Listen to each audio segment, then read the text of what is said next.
What is going on, guys? For today's video, I will show you the best Poison Concoction Pathfinder build in Path of Exile 3.26. This setup offers excellent all-round performance by thriving from league start all the way to the endgame. It's highly efficient at clearing maps and handle boss as well. With fast movement and solid built-in defenses, it shines in tight layouts and confined mechanics like the Delve, Haste, Blight and the Ritual. While there are many ways to approach a Poisonous Concoction build, not all versions will deliver the same experience. I wanted something that feels great to play, fast, smooth and strong without sacrificing the durability needed for the endgame content. It also has to be practical to work for every new league, without relying on rare or super expensive gear. If that sounds interesting, then check the Path of Building link in the description to get started. And before we continue, thanks to U4GM. They are a pro website that provides PoE boosting, items and even currency with a cheap price and fast delivery. They have over 17,000 positive comments, and this website is really worth a try. So make sure to use my discount code CADE for extra 6% off. So, the Poisonous Concoction is a projectile build, meaning you will frequently stop to throw the flask. Like other projectile setups, this will create a rhythm, so stutter step style. As we are alternating between the movement and attacks, it's smoother than it sounds and quickly becomes fun. This build makes it even more fluid with a high movement and attack speed. Since Poison Concoction will require a shield, we will gain access to strong defensive layer. This build consistently hits the damage over time cap each league, and as you can see in the gameplay, that's more than enough for the endgame bosses. Ubers will require some extra focus, but are absolutely doable. What really makes the build stand out is how simple and low maintenance it is. 2 or 3 active buttons at most, so right click to throw potions, a key for the Plague Barrier and optional triggers like the Val Grace, Val Molten Shell or the Val Haste. Pathfinder will sacrifice a bit of damage to gain near permanent flask uptime. However, Trickster gets similar benefits while mapping, but may experience flask downtime during the prolonged boss fights, so either options can work. Now let's break down how to set this up. Start by following leveling trees up to level 71, assuming that you picked up all the extra passive points during the story. After that, progress to the tree, item set and the skill set together. Each stage, so level 71, 84, 91 and etc. has coordinated versions for everything, so be sure to match them in the drop downs to make the build aligned and effective. Kill all the bandits and choose whichever major or the minor good fits your preference. I usually opt for chaos damage mitigation and the full immunity specking. Leveling gear is flexible, so prioritize resistances and getting a good link armor early. You can transition to the Poison Concoction at level 12 if you get a gem, otherwise start with a cautious arrow and a bow setup. Quill Rail plus the Rain of Arrows is another effective early combo. I've included a high-end Cobalt Javel for reference. It's not mandatory, but will showcase what's possible. If you're tight on mana reservation, then skipping the Javel can save 2 points. The final setup's mana balance is specific and may shift depending on the league mechanics, or balance changes, so adjust them accordingly. The build in its final form is a great place to stop spending and start farming. It's fast, decently tanky and more than capable of handling red maps and mostly content. Next up we have Ascendancy, and start with the Nature's Adrenaline. You immediately benefit from the faster movement and attack speed. Follow that up with the Nature's Reprisal to scale your chaos and AoV damage. Then take the Master's Success Test to ramp up your poison effectiveness with the Enhanced Proliferation and increased element duration. And then finally finish with the Nature's Boon to achieve permanent flask uptime and a solid defensive boost thanks to the reduced elemental damage taken and increased flask charges gained. This path gives you a blend of speed, damage and sustain. That's perfect for both mapping and bossing.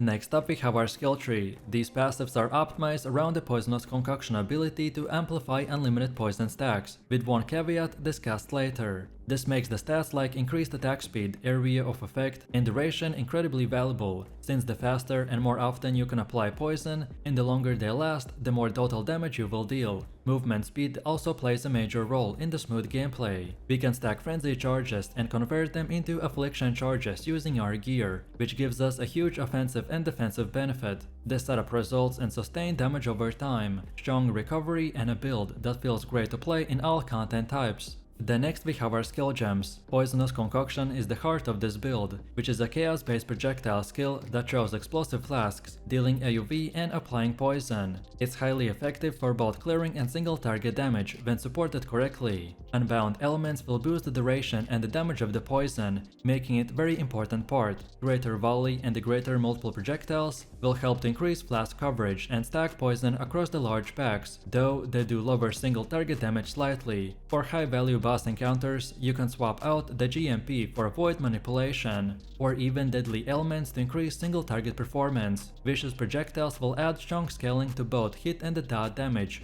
and work perfectly with their chaos focused build. This gem setup is balanced for early mapping and the late endgame, by offering great scaling while maintaining simplicity and the coverage, and as your items and flasks improve, you can push the damage and defenses even further. Then next we have our gear choice. The build is centered around 4 key gear slots: amulet, belt, chest and the boots. The Rakalish Impatience gives us the benefit of having maximum frenzy charges, without actually having to maintain them. The effect is permanent and can be removed or stolen, and unlocks the build's real power. Thanks to this, our belt can convert frenzy charges into affliction charges without losing the frenzy bonuses. It's a massive power spike, essentially doubling your poison output and eliminating concerns around the map mods that would normally interfere with the charges. Replica Badge of the Brotherhood brings a big layer of defense by giving us maximum endurance charges equal to our maximum frenzy charges. This combination with our charge generation makes us extremely hard to kill, especially in dense or dangerous mapping content. The Restless Ward will offer strong bonuses that increase charge generation and extend their duration, helping them to make all the charges functionally permanent, as long as you're actively playing it.